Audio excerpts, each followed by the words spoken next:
There are fresh reports of clashes between police and anti-Wall Street protesters in New York, followed by arrests. This as several hundred people marched in the city's streets to show solidarity with fellow activists in Oakland, California, who suffered a severe crackdown by riot squads. Let's get the latest now from RT's Marina Portnaya in New York. Marina, just how serious is the situation on the streets at the moment? Well, what we can tell you is that there have been several arrests, and that number is growing, and that's why the number is not confirmed so far.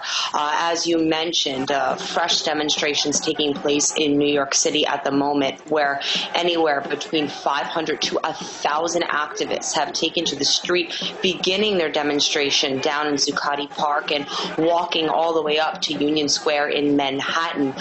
Demonstrators were walking through the streets chanting, "Oakland is New York City, New York City is Oakland." There are reports that at some point the police officers attempted to use orange netting to try to stop the demonstrations or prevent the demonstrators from accessing certain streets, and some demonstrators actually took the netting, somehow the orange netting, from the police officers and ultimately threw it in the garbage. As the group walked through the city, there have been reports that some people that were in taxi cabs actually got out of the cabs and joined the Occupy Wall Street movement that was moving through Manhattan. There were also reports, and there has been video already uploaded online, of NYPD officers swarming protesters, two of them in particular slamming two of them to the ground as the crowd was chanting, "Shame on you."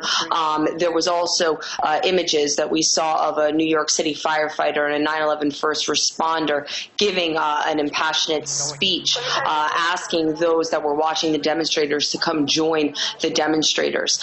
Clearly, this is a movement that is not giving up its force. It's not giving up its hope. The Occupy Wall Street movement is now in its 6th week.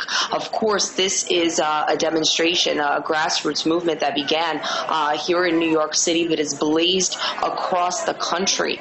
In New York City, there have been at least 1,000, if not more, people that have been arrested since these demonstrations have taken place. We've seen the clashes between police officers and demonstrators get a little bit more violent as weeks have moved on. The police here in New York City have been accused of using aggressive tactics and brutal force against these activists that, of course, are demonstrating, as we've been reporting, against corporate influence over U.S. politics, against what they call corporate greed, against the huge disparity between the rich and the poor here in the United States. And this is a message that has been taken to the streets day after day, and this is a demonstration that's taking place as I speak right now through the streets of New York City. We should also mention that there was a huge presence of riot police that turned out in Zuccotti Park and around Lower Manhattan as these demonstrators took to the streets. There were also helicopters flying above. We saw them shining their lights and down onto the streets of Manhattan. So this is an intense situation that doesn't seem to be letting up anytime soon. As you say, in an intense situation, it looks like rather than tolerating the protests, police in more cities are targeting them and cracking down. What seems to be happening? Well, in the past 24 hours, we saw a huge crackdown. Now, in Atlanta, there was an Occupy protest that took place there. At least 50 people were arrested, but the huge crackdown was seen in Oakland, California, and that's where basically where demonstrators took to the streets ended up looking like something of a war zone, because the police officers there used tear gas, used rubber bullets against the activists that were taking part in a demonstration. There's been reports and images even shown of one man getting hit in the face by a rubber bullet. Police have been accused of using violent tactics to evict these Occupy Oakland activists from their protest campgrounds that was set up outside of City Hall there.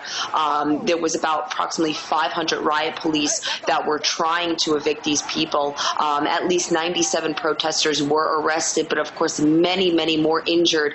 Many activists were caught in the middle of clouds of tear gas. One activist was seen caught, he was in a wheelchair, and police kept lobbing canisters at him. Police were also seen throwing a flash grenade right onto a group of people that were trying to help an injured woman. It's being reported that police used tear gas at least 4 times in a matter of 3 hours against these Occupy activists in Oakland, California.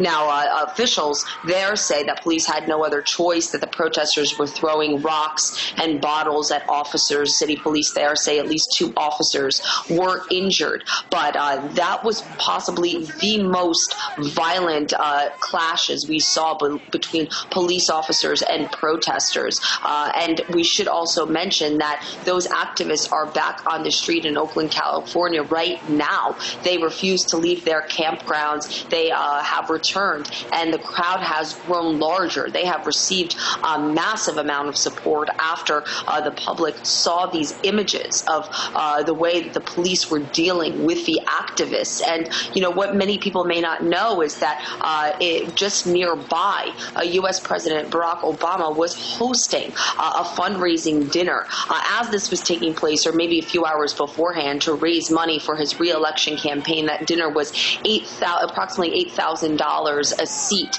And the irony there is that all these people, these activists, are taking to the streets to talk about the problem of jobs in the U.S., the problem of the economy, the problem of the huge gap between the rich and the poor. And many are criticizing the fact that this is taking place, and the U.S. President, Barack Obama, is trying to raise funding for his re-election campaign. Some say that this is a huge divide between the U.S. constituents and the U.S. leadership.